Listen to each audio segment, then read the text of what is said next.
Moving into a new place was supposed to be a fresh start for Julia and her family. For years, she and her husband, David, had scraped by in a cramped hostel room, saving every penny so they could provide a better life for their 4-year-old daughter, Lily. This apartment was modest, but it was theirs, and Julia couldn't wait to turn it into a cozy, loving home. The previous owners had taken excellent care of the place, and everything was clean and in order. The walls were freshly painted, the furniture was in pristine condition, and the entire apartment had a warm, welcoming feel. Julia decided to share her happiness with her friends on social media. She spent the morning snapping photos of each room, proudly showing off the bright, cheerful spaces. As Julia was taking pictures of an old, sturdy dresser left behind by the former owners, she noticed Lily wandering off toward the living room to watch cartoons. Smiling, Julia continued photographing the rooms, enjoying the simple pleasure of documenting their new home. Later, she uploaded the pictures and eagerly waited for her friends' reactions. Comments of congratulations and warm wishes started pouring in, making her feel supported and loved. But among the cheerful responses, one comment stood out. "Whose feet are under the doors?" Confused, Julia scrolled back up to the photo in question. It was the picture she'd taken of the old dresser, positioned just left of the entrance to the room where Lily had gone to watch TV. She squinted at the image, trying to see what her friend was talking about. And then, her heart skipped a beat. There, just under the doorframe, were two small, pale feet, little toes peeking out from under the door. Julia assumed they were Lily's feet. Her daughter must have wandered into the room while Julia was taking the picture, and she hadn't noticed. Chuckling to herself, Julia messaged her friend back. "Oh, that's Lily. She must have slipped into the frame without me realizing. It actually looks kind of cute, don't you think?" A reply came almost instantly. "Does your daughter have 6 toes?" Julia froze. She stared at the message, trying to make sense of it. Slowly, she reopened the photo and zoomed in on the small feet beneath the door. She felt a shiver race down her spine as she counted. 1, 2, 3, 6. Each foot had an extra toe, forming 12 tiny, malformed digits in total. Her breath hitched. She knew her daughter's feet. She'd helped put on her shoes that very morning. Lily only had 5 toes on each foot like any other child. Then who, or what, was standing on the other side of that door? Julia's heart was pounding as she sat there, her eyes glued to the screen. Her mind raced with a million questions, each one more unsettling than the last. She knew there was no one else in the apartment. She'd closed and locked the door behind her when she came in with Lily. David wouldn't be home until later in the evening. So, where had those feet come from? A cold draft seemed to sweep through the room, chilling her to the bone. The once warm apartment now felt unfamiliar, as if something sinister was lurking just beyond her line of sight. Julia looked around, half expecting to see a shadow moving or something watching her from the corners. Then, a new thought hit her, a thought that filled her with dread. Lily was in the living room alone. If those weren't her daughter's feet in the picture, then who, or what, was with her daughter now? Forcing herself to move, Julia slowly got up, heart pounding with every step as she made her way toward the living room door. She hesitated, her hand hovering over the doorknob.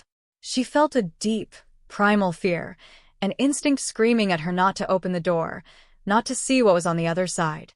But her maternal instinct won out. She had to protect her daughter. Taking a deep breath, she twisted the doorknob and opened the door. Lily was sitting on the floor, absorbed in her cartoons, her back turned toward her mother. For a moment, Julia felt relieved. She took a shaky step forward, intending to pull her daughter into her arms. But then, something in the air shifted, and she felt the hairs on the back of her neck stand up. Lily turned her head toward her, smiling sweetly. But as she did, Julia felt her blood run cold. There was something different about her daughter's eyes. They seemed darker, almost hollow, and filled with an expression that was far too knowing for a 4-year-old. "Mommy, do you see him?" Lily whispered, her voice barely audible, yet chilling. "See who?" Julia's voice cracked, a lump forming in her throat. Lily's gaze shifted to the doorway, to a shadow that Julia hadn't noticed. In that moment, she could have sworn she saw another figure, just a blur, a faint outline of someone or something standing in the hallway just beyond the door. Julia shut the door quickly, her hands trembling. She didn't know what was going on, but she knew she had to get her daughter out of this apartment. She turned to Lily, who had resumed watching her cartoons as if nothing had happened. Julia crouched down beside her, trying to keep her voice calm. "Sweetheart, let's go for a little walk, okay? Wouldn't that be nice?" Lily shrugged, indifferent. Julia quickly grabbed their coats and practically dragged Lily toward the front door. She could still feel that presence, lurking just behind her, its gaze boring into the back of her head. She didn't dare look back as she opened the door and stepped out into the hallway. The two of them walked around the neighborhood until David came home. When he saw Julia's pale, shaken face, he immediately asked what had happened. Julia tried to explain, but the words felt inadequate. How could she tell him that their apartment was haunted by something that looked like a child, but wasn't? David listened, but Julia could see the doubt in his eyes. He tried to reassure her, saying it was just her imagination, maybe stress from the move. But when Julia showed him the picture on her phone, his face went ashen. He couldn't explain the six-toed feet any more than she could. That night, they decided to stay at a nearby hotel. Neither of them slept well, and Lily had nightmares, mumbling about the man with too many fingers. The next morning, David insisted they go back to the apartment. He said they couldn't avoid it forever, that they needed to face whatever was haunting them. Reluctantly, Julia agreed. They entered the apartment cautiously, every creak and groan of the old building setting Julia on edge. She clutched Lily's hand tightly, as if her daughter might vanish if she let go. David decided to investigate. He knocked on neighbors' doors, asking if they knew anything about the previous tenants. Most people shrugged, saying they didn't know much. But finally, an old woman from down the hall paused, glancing at their apartment with a look of pity. "There is a family here before," she said in a hushed voice. "A mother, a father, and a little boy. But the boy, he was different. Born with 6 fingers and 6 toes. People say he was strange, that he could see things others couldn't. After he died, well, strange things started happening." "What happened to him?" Julia whispered, horrified. The woman hesitated. "He drowned in the bathtub. His parents found him, cold and still, but they said he looked different. Almost as if he had brought something back with him from the other side." Julia's heart pounded. Could the little boy's spirit still be lingering in the apartment? Or worse, was it something else, something that had come back with him? That night, Julia lay awake, watching the shadows dance across the ceiling. David was snoring beside her, oblivious, and Lily was asleep in her bed. But Julia couldn't shake the feeling that they weren't alone. Around midnight, she heard the faint sound of footsteps outside their bedroom door. They were soft, shuffling, like the footsteps of a child. Julia's heart raced as she sat up, straining to hear. The footsteps stopped, and for a moment, there was silence. Then, slowly, the door creaked open, and there, in the doorway, was a small figure. It was the boy from the stories, the one with 6 fingers and 6 toes. His face was pale, his eyes hollow, and his mouth twisted into a sad, haunting smile. He raised a hand, showing her his 6 fingers, as if to prove he was real. Julia's body froze, paralyzed with fear. The boy took a step forward, and Julia found herself backing up against the wall, unable to breathe. "Please leave us alone," she whispered, barely able to speak. The boy tilted his head, his expression unreadable. Then, in a voice that sounded like 1,000 whispers layered together, he said, "I just wanted to be seen." And with that, he faded away, leaving only a cold draft and the lingering sound of soft, shuffling footsteps. After that night, Julia and her family left the apartment for good. They never spoke of the ghostly boy again, but the memory of those 6-toed feet under the door haunted Julia's dreams for years to come. As for Lily, she grew up healthy and happy. But whenever anyone tried to take her picture, she'd turn away, her eyes shadowed with a fear she could never explain. The discovery of Peter Grayson's story haunted Julia. She felt a deep sense of sorrow for the child, but there was also a growing fear. Was Peter truly the only presence she was dealing with? Or was there something darker, something that had perhaps claimed him as well? Julia decided to consult a local historian who was familiar with urban legends and the supernatural history of the area. She met with Mrs. Caldwell, an elderly woman with a keen memory and a deep knowledge of the town's past. Mrs. Caldwell listened intently as Julia explained her experiences, nodding thoughtfully. When Julia mentioned the six-fingered boy and the strange occurrences in her new home, Mrs. Caldwell's face grew grim. "You've disturbed a spirit that has been waiting for a family to call its own," she said in a low voice. "But spirits don't usually follow people unless they're bound." Julia felt a chill. "Bound? How? Why would he follow us?" Mrs. Caldwell explained that sometimes, in rare cases, spirits can attach themselves to objects, especially things left behind by the living, remnants that anchor them to the world. "Did you bring anything from that old apartment to your new house?" she asked. Julia thought back and remembered the photo, the one she had posted online, the one that had captured those strange six-toed feet under the door. It was still on her phone.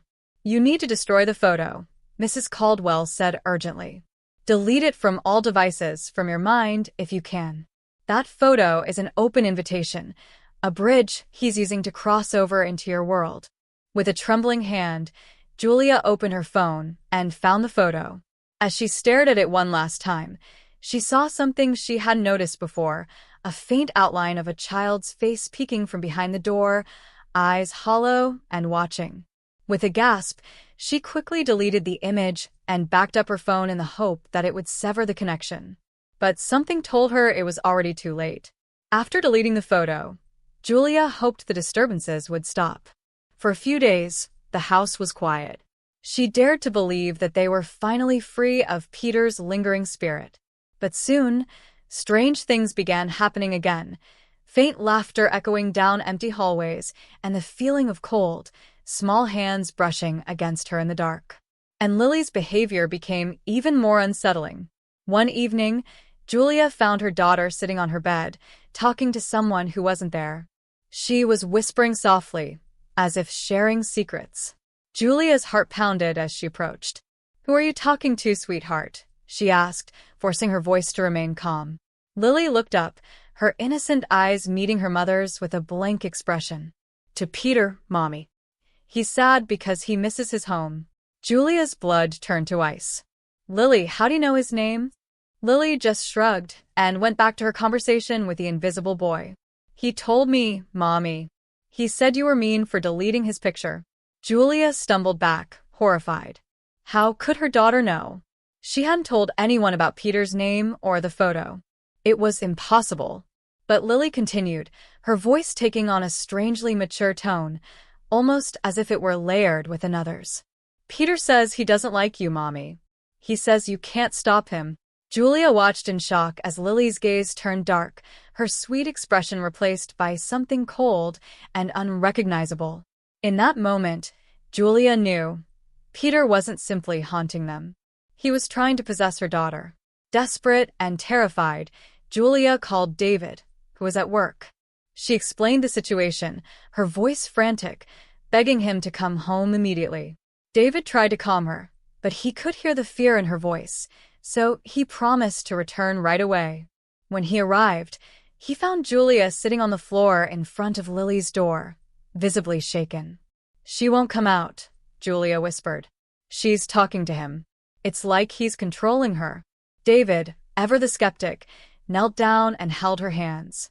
"Listen, Julia. Maybe this is all just trauma from the move. Or maybe Lily picked up on your fear. But ghosts don't exist. This is just..." A sharp, cold laugh echoed from behind the door, cutting him off. It was Lily's voice, but somehow, it was much darker, almost mocking. "Daddy doesn't believe in me," came Lily's voice, dripping with malice. "But he will." David stared at the door, his face pale, struggling to process what he had just heard. It wasn't just Lily's words, it was the venom behind them, as if she had become someone or something else. He pushed the door open, finding Lily standing in the middle of her room, her eyes staring blankly ahead. As they watched, Lily's hand slowly lifted, pointing at her father with a twisted smile that didn't belong to her. "Daddy, don't make me mad," she whispered. David stumbled back, horrified, and shut the door, holding Julia close as they both tried to comprehend the darkness that had invaded their home. It was no longer a simple haunting, it was a full possession, and the spirit had made his intentions clear. In desperation, Julia contacted a local priest, Father Marcus, who was known for performing exorcisms and dealing with spirits. He was skeptical at first, but Julia's desperate tone and the sheer horror in her voice convinced him to come. When Father Marcus entered the house, he immediately sensed something dark and unsettling. He looked at Julia and David, his face grim. "Whatever is in this house is not simply a ghost. It's a tormented soul, bound by anger and loneliness. It has attached itself to your daughter because it believes she will be the family it lost." He instructed them to gather items from Lily's infancy, a blanket, a toy, a family photo, all things that symbolized her innocence. Father Marcus explained that these items would help anchor Lily's spirit and protect her from Peter's influence. The priest began the exorcism, chanting prayers and sprinkling holy water around Lily's room. As the prayers intensified, Lily began to thrash, her voice shifting between her own and Peter's, screaming in anguish and fury. "You can't take her," Peter's voice shouted, using Lily's small frame to lunge at Father Marcus. "She's mine now. She's the sister I never had." Father Marcus held his ground, continuing the ritual with conviction. As the exorcism reached its climax, a shrill scream filled the room, and a dark, smoky figure seemed to detach itself from Lily's body, hovering for a moment before dissipating into nothing. Lily collapsed into her mother's arms, unconscious but alive. The air in the room felt lighter, as if a great weight had been lifted. Julia looked at Father Marcus with tears in her eyes. Is he gone?" Father Marcus nodded. "For now, he's been cast away. But spirits like him don't rest easily. Keep your family close. Love each other fiercely. It's the only way to protect against spirits seeking to replace what they lost." In the days following the exorcism, the house felt different, lighter, less foreboding. Lily slowly returned to her normal self, her memories of Peter fading like a distant nightmare. She no longer spoke of the boy with too many fingers, and the strange occurrences around the house stopped. But Julia couldn't shake the feeling that Peter's presence had left a mark, not just on the house, but on her family. She was haunted by the memory of Lily's dark expression, of the boy's voice taunting them through her child's mouth. The priest's warning echoed in her mind. Some spirits never truly rest. One evening, as Julia was tucking Lily into bed, her daughter looked up at her with innocent eyes and whispered, "Mommy, Peter says he's sorry. He just wanted a friend." Julia froze, staring at her daughter, who looked up with a sweet, sleepy smile. "Good night, Mommy." As Julia turned off the light and walked down the hall, she couldn't shake the feeling that Peter's shadow might always be there, lingering just out of sight, waiting for another moment to make himself known. After all, spirits attached to family don't leave so easily.